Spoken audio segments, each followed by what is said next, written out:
Hey guys, we are here in the phone room with Tina and Bonsai. I have been waiting for a pug to come in all day, so I'm so excited right now. And Bonsai is also really excited to be here. He's got a bow tie on, he's ready for the camera. So Tina, tell us a little bit about Bonsai. Well, this is my best friend Bonsai. He's a pug, he's 4 years old, and he's pretty integral to my life. He hangs out at my work, which is Metro Care Salon, and he's kind of our I don't know what you call it, but our signature dog, yeah. And what kind of stuff does he like to do? Does he like to play? Well, Bonsai likes long walks on the beach, and he likes to share popcorn. Do you like popcorn? Popcorn. He likes popcorn. He likes the dog park. He likes his friends, Dexter, and Rosie Girl. So, yeah. Those are his favorite things. Awesome. So what brought you guys into the Humane Society today? We like to come every year to do a donation on behalf of our shop, and we think it's really important to come down and do what you can. That's so great. So they came in and made a donation today, and you guys can do the same thing. We are here until 8 o'clock tonight. Bonsai will not be because he's a little excited, but you guys can come down or you can phone or go online to donate as well. So coming up right away, we've got Riel, who's in the lobby. Hi, I'm here with Emmy today, and Emmy brought some money to donate to the Humane Society. So Emmy, can you tell me a little about your donation? I really love dogs. Your puppy? Uh-huh. What's his name? Butterfly. Butterfly. And how long have you had Butterfly? For a little bit, then I had it forever. Yeah? Awesome. So Emmy brought a $100 check today to donate. So I'm just going to match that donation. So that's a $200 donation today. So you can call in, or you can donate online, or you can come down to the Humane Society, just like Emmy did today, and donate. Do you want to say anything else, Emmy? You want to say bye? Bye. Bye. Next, we're going to a story about dog obedience. Thanks, Emmy.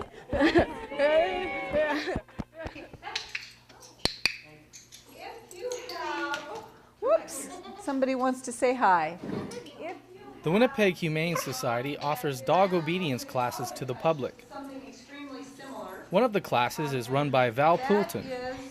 When it comes to working with the dogs, we're going to work on some counter-conditioning things to make the dogs relax and be comfortable with being handled. We're going to work on collar grabs, which is a very useful behavior for a dog that might duck out a door. A lot of times, if you grab for your dog, he'll duck and run, and we want to teach the dog that us grabbing for them is a positive thing. And also some body handling. Some dogs don't like their feet touched or don't like their ears touched. And then we're going to start teaching them to listen to their names. Okay, now I'm going to wait till she looks away. Matt's. Oh. Basic dog training is about building a communication system. I mean, we say we teach dogs how to sit and how to lie down and how to come when called, and they all know how to do that. I mean, have you ever known a dog not to know how to sit or lie down? It's just that they don't know when we want them to. So we need to build that communication system so that we can communicate with the dog, let them know what our expectation is, and then they can communicate back to us as well and communicate distress or displeasure or happiness. Yeah, it's just a communication system. To find out more, check out their website at winnipeghumanesociety.ca or call 204-982-2035 to register. It's easy to donate. Just call 204-927-1001 or toll free at 1-866-436-1001 or donate online at winnipeghumanesociety.ca. Hey guys, welcome back. I'm sitting here with Lena, who works with the Winnipeg Humane Society. We were just talking about some of the awesome donations that have been coming through, like Cynthia Stewart, who just donated $50. Lena is going to talk to us a little bit more about the monthly donations at the Winnipeg Humane Society. So Lena, why don't you tell us about that? Yeah, so even though today you can donate as much as you want, we do have an ongoing monthly donor program, so you can donate as much or as little as you want each month. It comes out right out of your bank account, and that's really a great way to help out the animals on a consistent basis, so you always know they're going to be taken care of. And every amount counts. $10 can pay for a vaccine, $35 can pay for a heartworm test. no amount is too small, and it all goes towards helping the animals. Of course, any sort of donation here will help wonders for the animals. If you think about it, you can donate. You can definitely donate $10 a month. Just don't have one coffee a day, and that might be hard for some people, but you know, it's one coffee a day. So think about it: a life, one coffee. You can do it. And is there anything else you wanted to tell us about the monthly donations?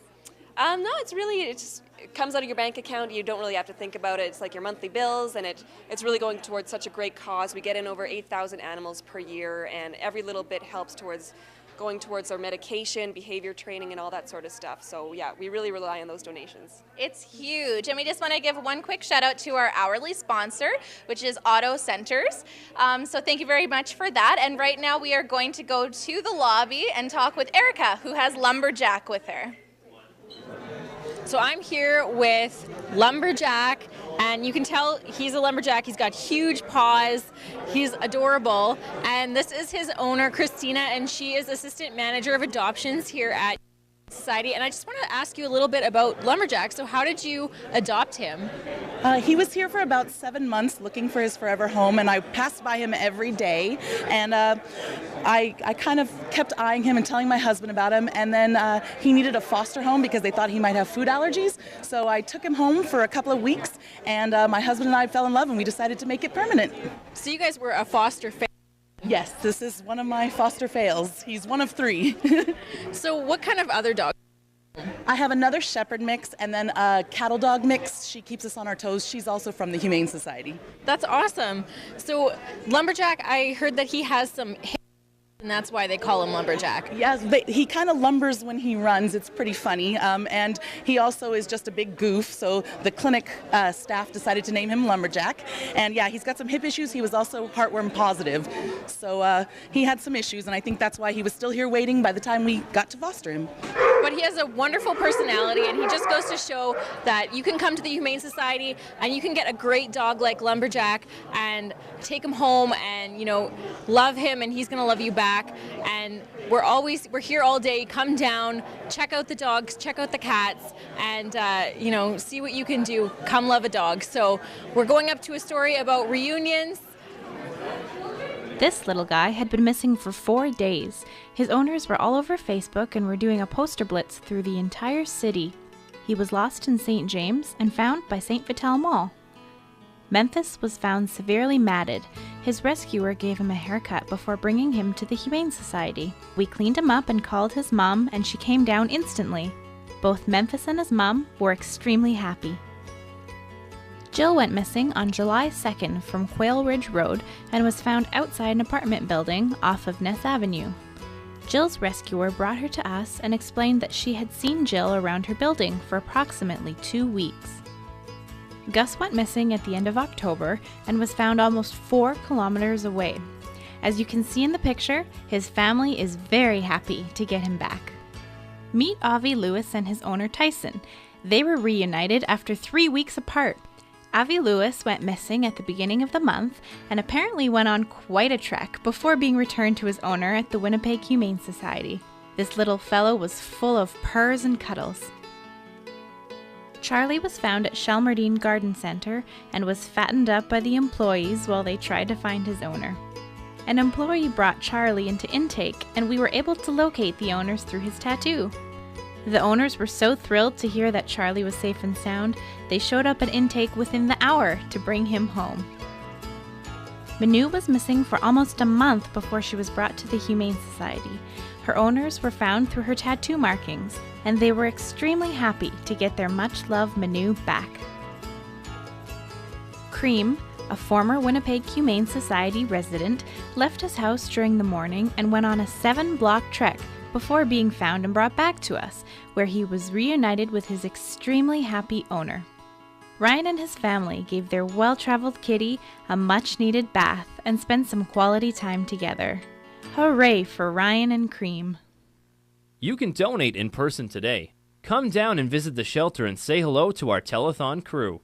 We are at 45 Hearst Way. That's right behind the Tim Hortons at Waverly and Wilkes.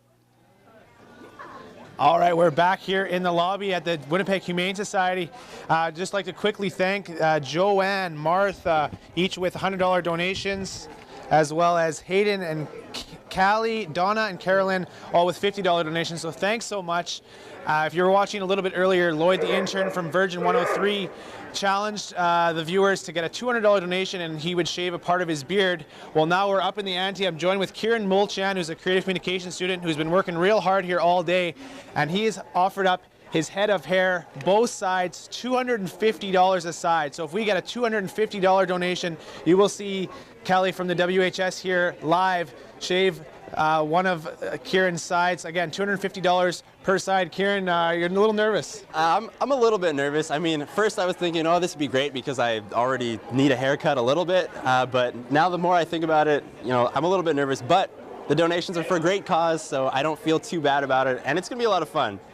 So again, $250 and you get to see the hair go from Kieran's head. If $250 is too much, you can always make a donation. Anything over $50 is matched by IMES. So a $50 donation ends up being a $100 donation, and really every penny counts. So any amount will be great. So stay tuned. We'll hopefully see Kieran's hair hit the floor here a little bit later.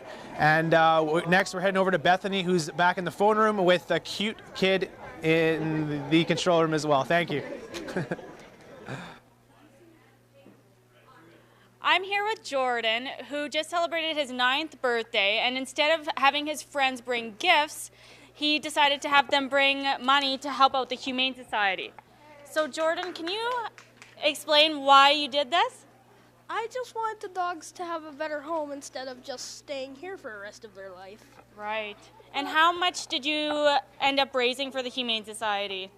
$106.70. $106.70. Good job. And these are your 2 dogs? Yeah. Do you want to introduce us to them? This one's Lucy and that one's Charlie. Lucy and Charlie. Can you tell us a little bit about them? What do you like to do with them?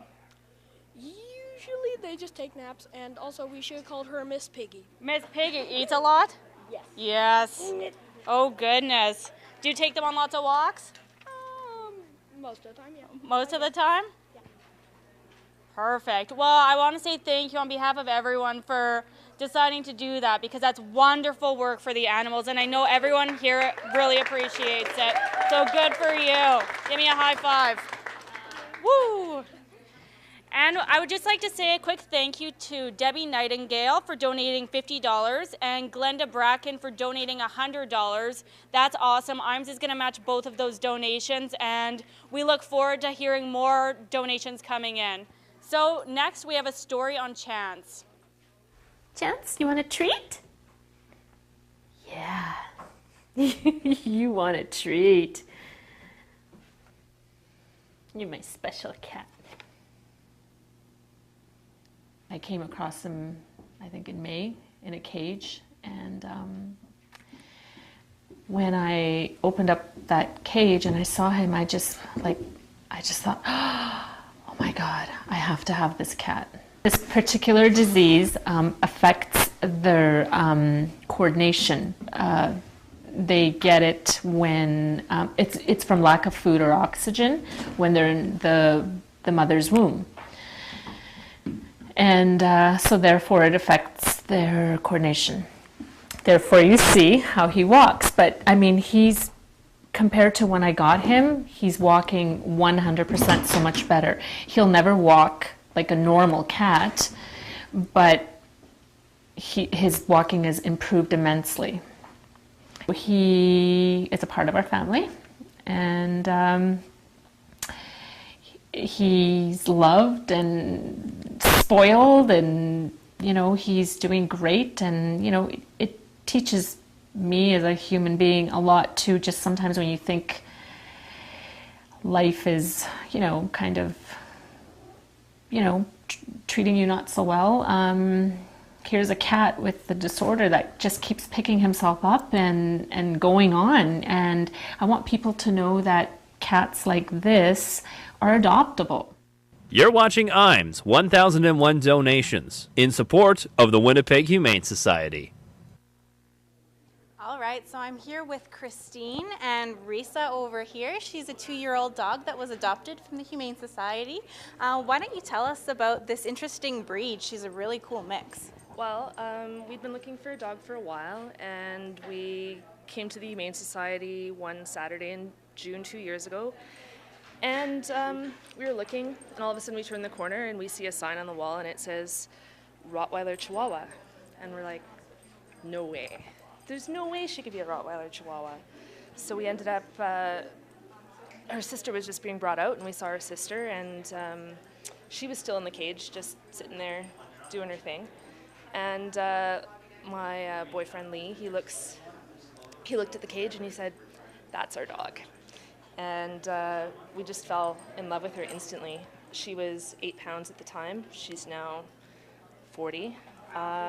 So we didn't really know what we were going to get with her. And to be honest, we weren't really even sure she was a Rottweiler Chihuahua because, really. So Christine was telling me a really cool story about how she actually got Risa a DNA test because they weren't actually sure what this interesting breed was. Why don't you tell me a bit about that? Well, the Humane Society has kits in the gift shop where you can have your dog's DNA done, and it's just a cheek swab. And you send it off to a company in Ontario, and in 6 weeks they send you back what the DNA is. Shh. Thanks, buddy. Thanks for warning me. You're such a good warner. And it came back that her dad was probably almost purebred Chihuahua, and her mom was probably a Rottweiler Bloodhound mix. And there's a pug in there somewhere, so whether her dad had a bit of pug in him too.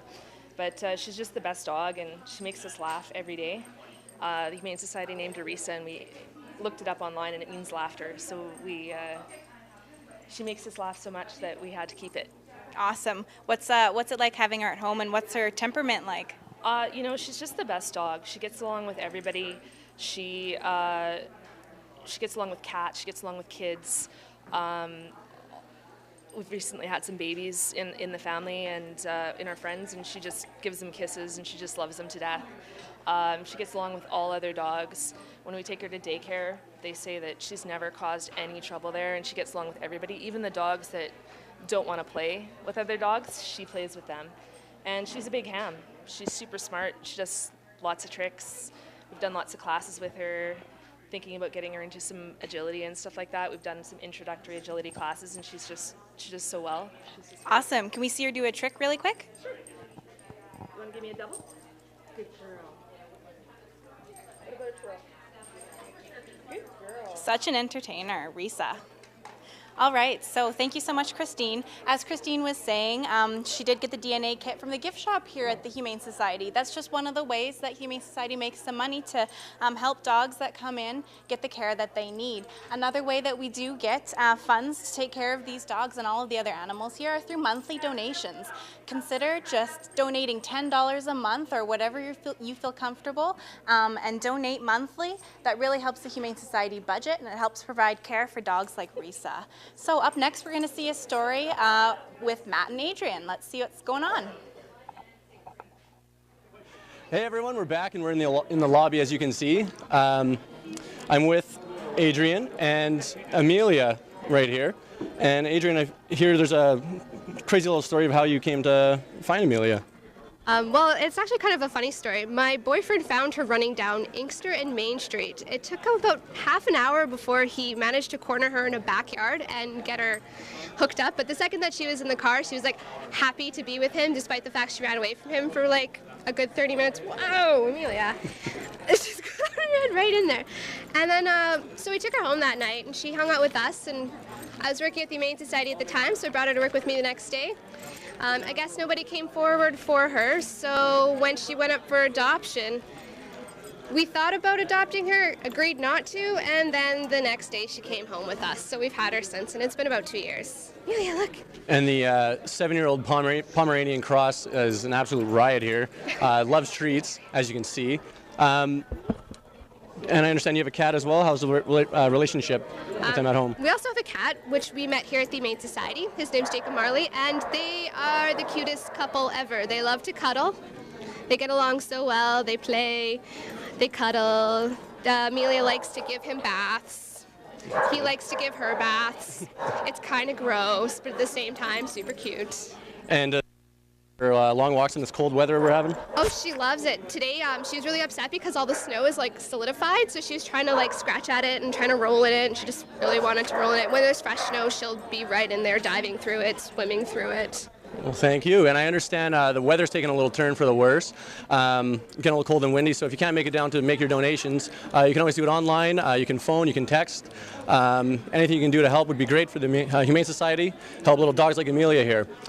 Alright, I'm here with Kieran, and he doesn't normally dress in a garbage bag, so maybe you're wondering why he's wearing one. You might also be curious as to why Kelly here from Fab is holding this buzzer. And it's because a friend of the Winnipeg Humane Society, Norma, called in and said, I want Kieran's hair gone. And so she donated $500, and that means we're going to shave Kieran's head. So that's what you're going to get to see right now. I've never done this before. I have no idea. I don't know. Kelly's not actually a hairdresser, so we're just top, right? We're starting on top. No, sorry. Oh. Yeah. I wasn't listening to the instructions. So Kieran, how do you feel right now? Well, oh my goodness, there it goes. Okay, well, I can feel it just kind of buzzing off right now, and I'm a little bit nervous because, like I said, I think you might have to take off your glasses. Might have to take these glasses off. Yeah. Like Kelly said, he's not a professional. But by the way, we at know this. where this thing's been. Oh yeah, this has been on Lloyd the intern's face, so also I don't know. Also the spay and neuter. So yeah, oh yeah. This is beautiful. Whoa, yeah, it's going pretty quick. I don't know. I'm a little worried. Kieran, But why are you okay with doing this?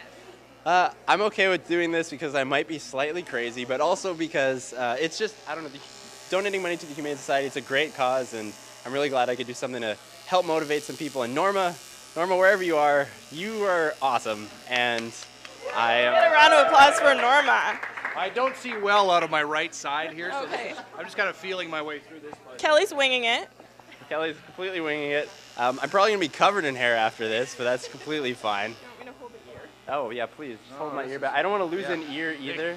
Could happen. Your glasses Of course, would fall off. that's true. And unfortunately, there's some poor animals actually they get frostbite and they actually lose some of their like the tips of their ears and maybe even their feet. I don't know, but because I think we have another store that we're gonna go to, right? We do have another story we're going to go to, but I'm going to tell you first what the Winnipeg Humane Society can actually do with $500, which is what they got from Norma.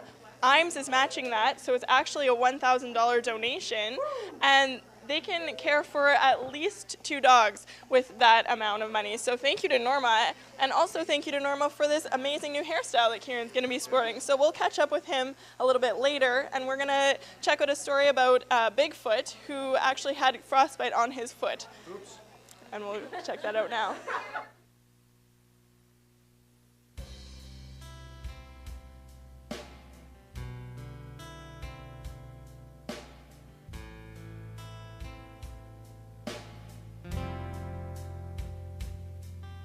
Are you ready? Shall we do your treatment for the day? Bigfoot is due for a bandage change and to clean his wound on his hind left foot. You can see that it's bandaged currently. He has currently an opened wound with debilitated or compromised tissue from suffering severe frostbite. Bigfoot came to us after being found with his feet frozen to the ground under a truck. The finders were able to chisel him out. This year I think I'm seeing a lot more in comparison to last year. So, but I would say probably like a good, 1 out of 5 cats that I see come in the door have some form of frostbite damage. Some of the really severe cases, they might just be euthanized because they're just so sore. We are going to remove the bandage and then reassess how that tissue looks. And then the plan is to clean it up with some sterile saline. He's been with us this will be day 9, so he's had this bandage change and wound cleaning since he's been here. He's been very good, very, very good kitty for it.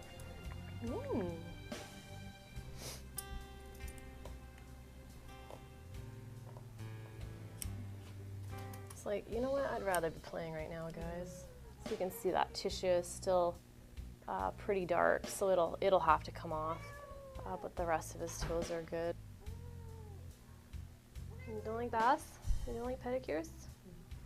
No, you're a boy? That's for girls?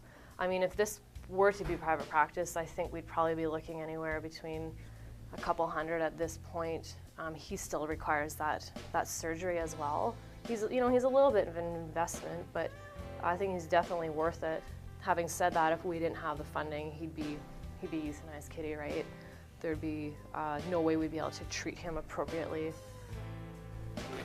We're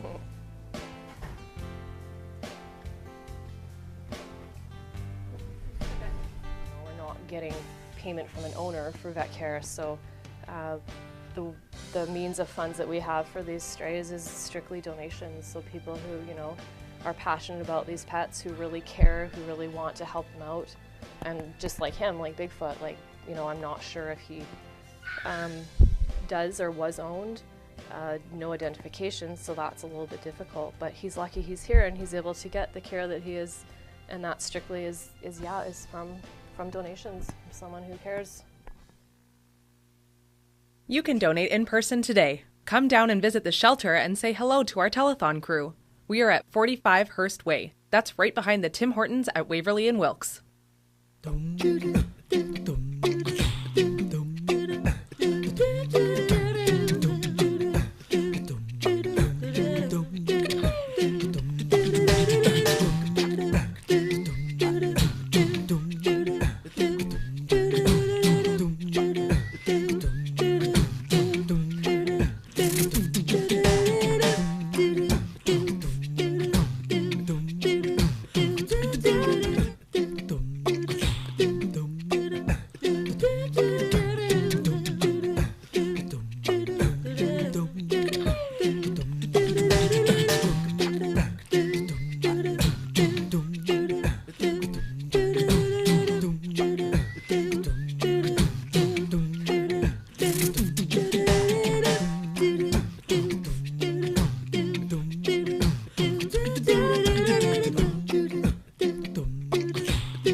Donate while you shop today. The Humane Society is set up today at Kildonan Place and St. Vitel's Shopping Center until 6 p.m. I'm here with a volunteer here. Her name is Amy, and she's got just the handsomest little cat, Hansel. He's been here for about 2 weeks, and we're really looking for someone to adopt this little guy because he's so friendly. Why don't you tell the viewers about the first time that you met Hansel? Okay, so I walked into his condo, and in our condos we have a bunch of, they're almost like these tall trees, and they have, it looks like big metal mixing bowls that the cats can kind of sit in. Yeah. And so the moment I walked in, he was all cuddled up in one, so he just flopped over on his back and was just like, give me belly rubs. Yeah. So he was really adorable right away.